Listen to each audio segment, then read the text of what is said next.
আপু ভালো আছেন আপনারা? জি ভাইয়া ভালো আছি। তা আপনারা নাকি বিয়ের জন্য পাত্র খুঁজতেছেন? জি, আপনাদের ফ্যামিলিতে কে কে সদস্য আছে? আমার মা আছে শুধু, তাও অসুস্থ সে, খুবই মানে অসুস্থ। আপনার আব্বা নাই? না। জি। আর ভাই বোন নাই আপনাদের? জি না। আপনারা দুই বোন শুধু? হ্যাঁ। তা আপনারা কি করেন? আমাদের কিছু করা হয় না। আপনারা কিছু করেন না? জি না। বড় কে আপনি? জি আমি। আচ্ছা, এই যে ঘটনা হচ্ছে যে ঘটকের মাধ্যমে কোনো সম্বন্ধ আসছিল আপনাদের দেখতে? হ্যাঁ আসছিল। মানে বিয়েটা হচ্ছে না কেন? গ্রামের লোক ভালো না তো কান কথা দেয়। মানে গ্রামের লোক বিভিন্ন কথা বলে দেখা যায় সম্বন্ধ ভেঙে যায়। হ্যাঁ। এখন এই যে অনলাইনে যে আসলে পাত্র পাওয়া যায়, এটা আপনাদের কে দিল এই বুদ্ধি মাথায়? জি, আমরা অনলাইন পেজ থেকে পেয়েছি, তো ওইখান থেকে মানে আমরা। ফেসবুক পেজে দেখছেন? জি জি।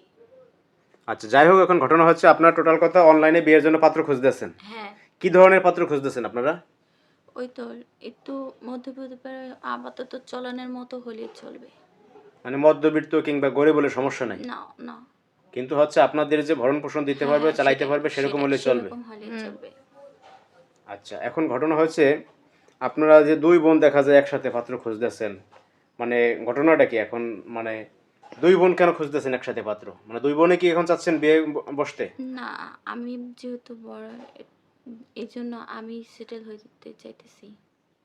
আচ্ছা, তো এখন আর একটা বিষয় আছে, যেমন মনে করেন যে আপনার বিয়ে হয়ে গেল, তখন এই যে আপনার যে ছোট বোন, তারে কে দেখবে? আপনার আম্মা নাকি অসুস্থ, এখন হ্যাঁ। চাচ্ছেন যে দুই বোনে যদি একসাথে বিয়ে হয়ে যায় সমস্যা নেই। না না, সেটা সমস্যা নেই, ওটা হলে আরো ভালো হয়। আচ্ছা আপু, আপনাদের ঠিকানাটা কোথায়? গাজীপুর চৌরাস্তা। গাজীপুর চৌরাস্তা।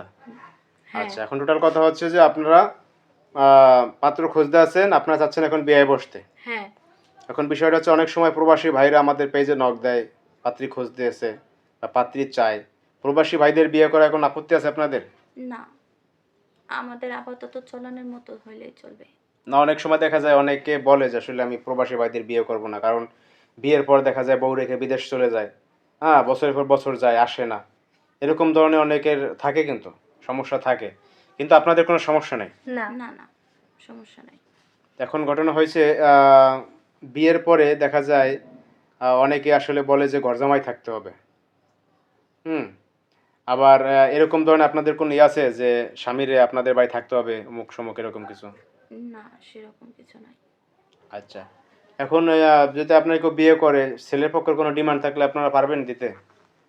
জি না। না জি না, কারণ আমাদের আমরা কোনো। মধ্যবিত্ত ফ্যামিলি, আমরা তো বড় লোক না। বুঝতে পারছি। তো দর্শক, যদি আসলে এরকম কোনো ব্যক্তি থেকে থাকেন বিয়ে করতে ইচ্ছুক, দেখলেন তো দুই আপুর তাদের মুখে শুনলেন বিস্তারিত, তাহলে অবশ্যই আমাদের ভিডিওতে কমেন্টস করবেন, আমরা আপুদের নাম্বার দিয়ে দেবো, প্রয়োজনে কথা বলে নেবেন। আপু তাহলে ভালো থাকবেন আপনারা, কেমন?